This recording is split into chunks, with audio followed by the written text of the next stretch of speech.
But I've often thought about the reaction in North America to the hurricane in New Orleans. Because there's two ways of reading that, right? One is Mother Nature has a little fit and sends a hurricane into New Orleans and wipes everyone out. And isn't that a catastrophe? And isn't that an example of our fragility in the face of natural power?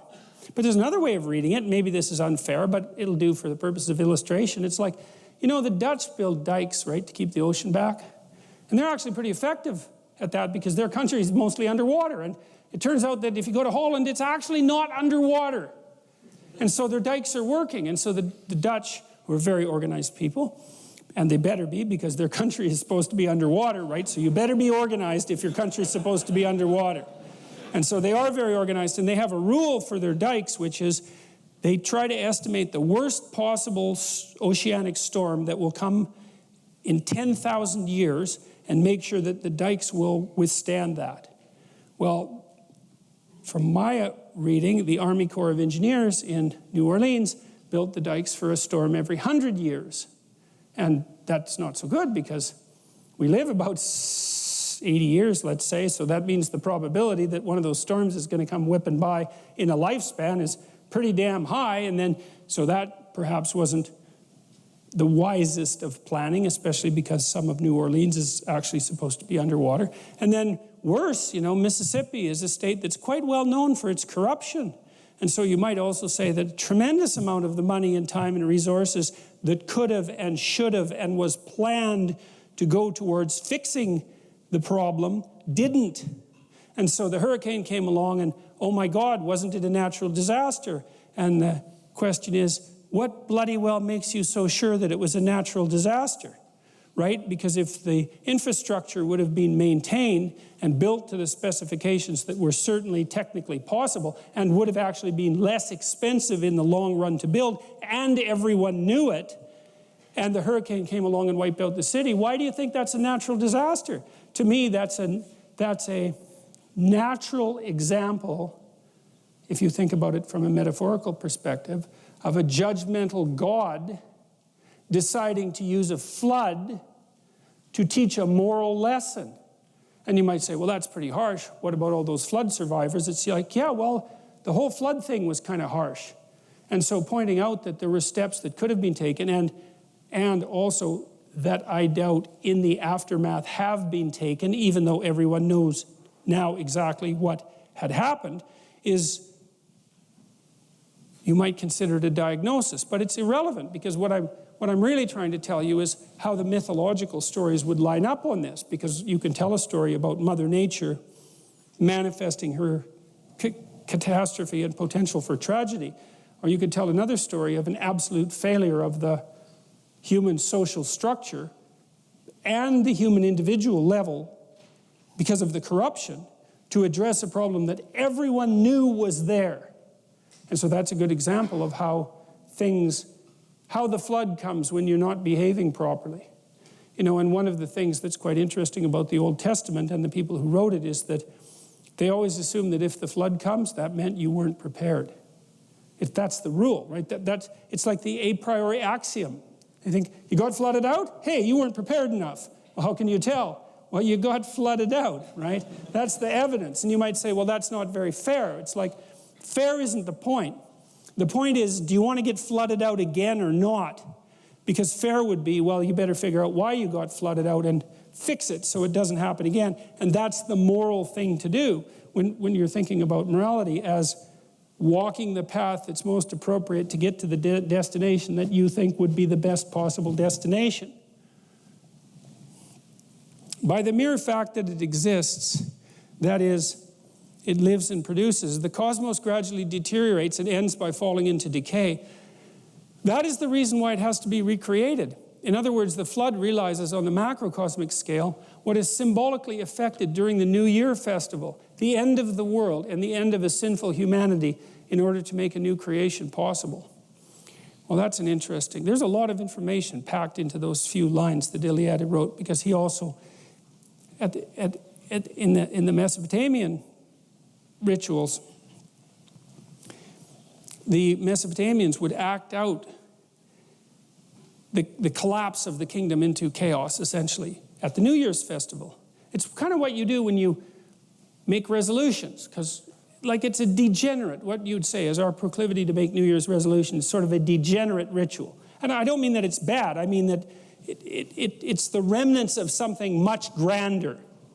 So the idea was, well, the Mesopotamians would take their emperor outside the city, the walled city, and once a year, and they would make him kneel, and they'd take off all his king clothes, and then they'd whack him with a glove, if I remember correctly. The priest would do that, and then they'd make him recount all the ways that he wasn't being a good emperor that year. He wasn't being a good Marduk, because that was who he was supposed to be on earth, and that's the guy with eyes all the way around his head, speaks magic words and transforms chaos into order. That's what the emperor is supposed to do. And so the question would be, okay, you're emperor. It's like, have a little humility here, because you're not God incarnate. You probably made some mistakes. Can you think of any ways in the last year that you didn't take every advantage of every opportunity you possibly could have to take some spare chaos and transform it into habitable order? That's a good thing to think about. Well, that's what you're thinking about when you make a New Year's resolution, even though you don't know it. It's like, well, could you be a better person in the upcoming year?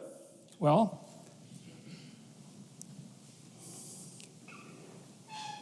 you can imagine the flood,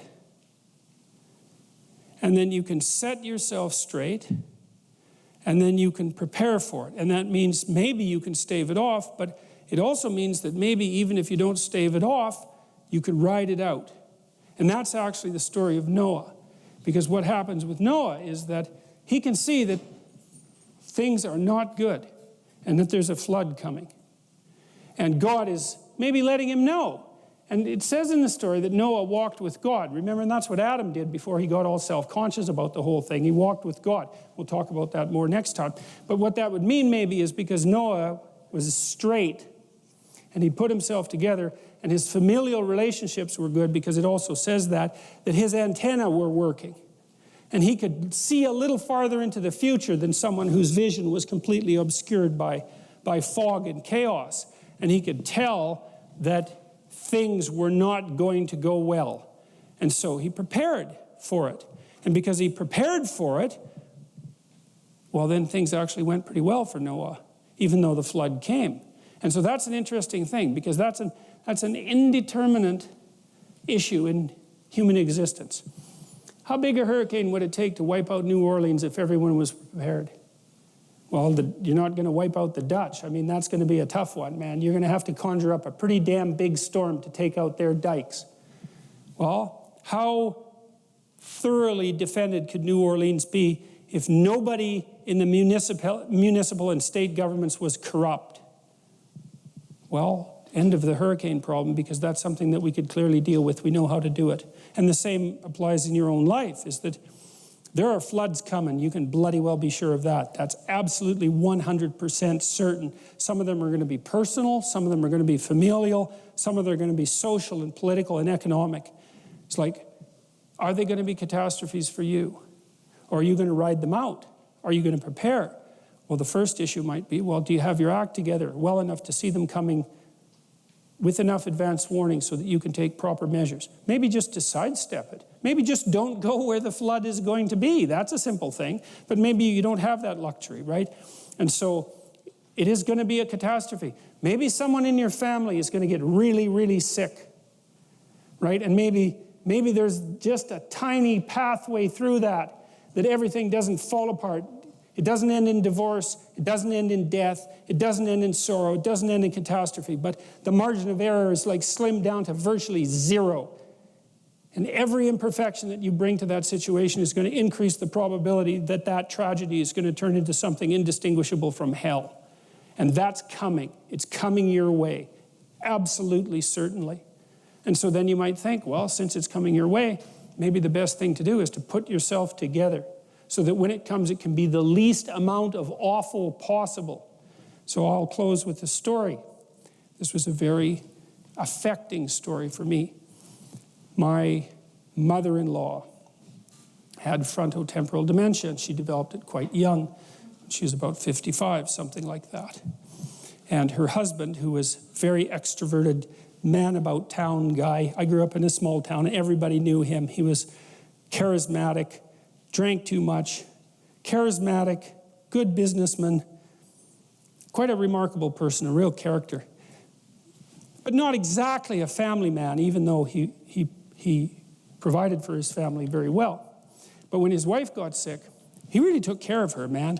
It was something to see, because that's no joke, dealing with someone who has Alzheimer's for all intents and purposes, because they get taken away from you piece by piece, and that is not pretty. And then it's also hard, right? Not only is it catastrophic, but it's hard.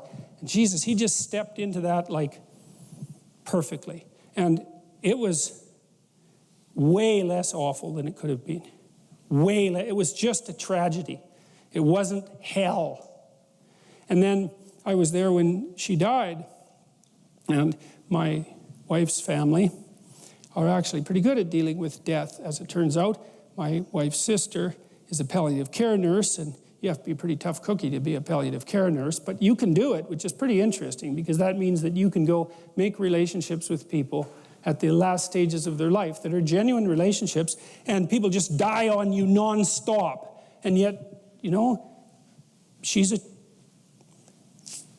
competent, alive, alert, fun person. It's like 2 thumbs up for her, man. That's someone you can rely on in a tragedy. And her other sister is a pharmacist, and my wife has volunteered in palliative care wards and is also very good at taking care of people who are genuinely not in good health. And so we were there when my mother-in-law died, and of course, you can imagine, here's a deathbed situation for you. Your mother-in-law is dying and everyone's at each other's throats. It's like, you think that's uncommon, then your eyes aren't open, because it's plenty bloody common. And then it's not just a tragedy, it's hell. And like, maybe you can stand the tragedy, but you can't stand the hell. And in this situation, that isn't what happened, is everybody pulled together, and what happened was, well, she died. But what was so interesting was the family actually came together more tightly as a consequence. And so, although there was something taken away on the one hand, there was something gained on the other that wasn't trivial. And I'm not trying to be all optimistic and, you know, isn't the universe a wonderful place about all this? Like, someone died in an ugly way, and it was harsh. But God, it was a hell of a lot better than it could have been, and maybe it was good enough. That's the thing, you know, is that this is something that I constantly wonder, is that if people did what they could to speak the truth and pay attention, then maybe the tragedy that's part of life wouldn't have to deteriorate into the unbearable hell that doesn't have to be part of life. And maybe we could actually tolerate the tragedy, or maybe we could even rise above it, or maybe we could even mitigate it, you know, because we do that sort of thing all the time. And so it's always an open question. And Eliade put it very well. Are the floods the consequence of the fact that things fall apart? Or are the floods a consequence of the fact that people make mistakes that they know they shouldn't make and make anyways? They sin, right? And that's to miss the mark, right? Because that's an archery term, to sin. And that means maybe they don't even specify the damn target, which is really, you're not going to hit it unless you specify it. Or having specified it, they just say, oh, to hell with it. It's not that important. It's like, you got to be careful when you say something like, to hell with it. It's not that important. Because one of the things that might happen to you if you say to hell with it, it's not that important, is that you might actually end up in hell for a pretty prolonged period of time, or maybe for the remainder of your miserable existence, because it's certainly the case that people do exist there, and I've seen them exist there, and once you're there, it's no simple matter to get the hell out. And so it might matter that the things that matter get addressed. It might matter that you do what you can to walk with God. Like I said, we'll talk more about that next time. And it might be that that is how you build an ark and are protected from the flood, even if the damn thing comes. And the thing is, it will.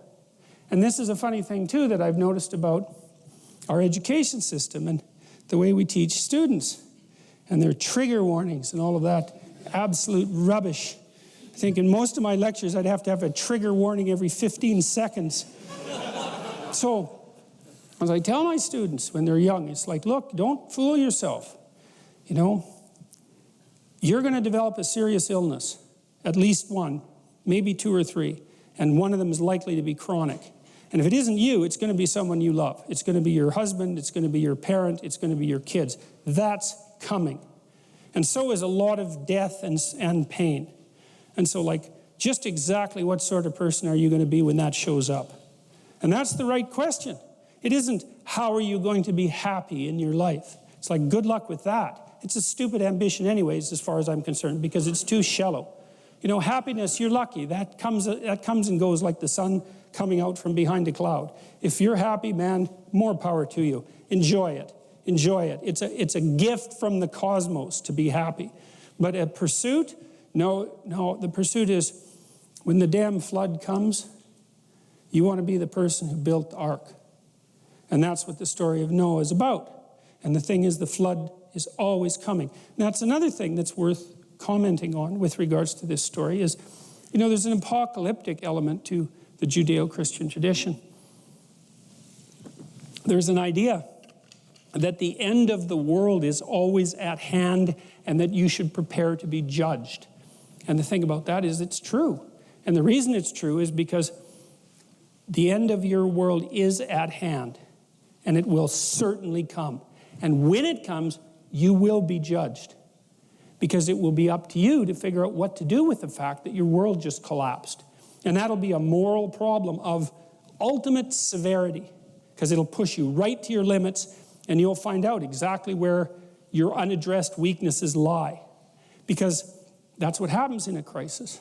And so the reason that that's an archetypal reality, and it lurks underneath the entire Judeo-Christian structure, the apocalypse, the impending apocalypse, is because we always live in apocalyptic times, and your world is always, in small ways and large ways, coming to an end. And so what do?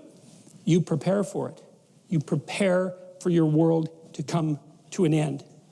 And then maybe when the end comes, you get another world. That'd be a good deal. So we're ready for this next week.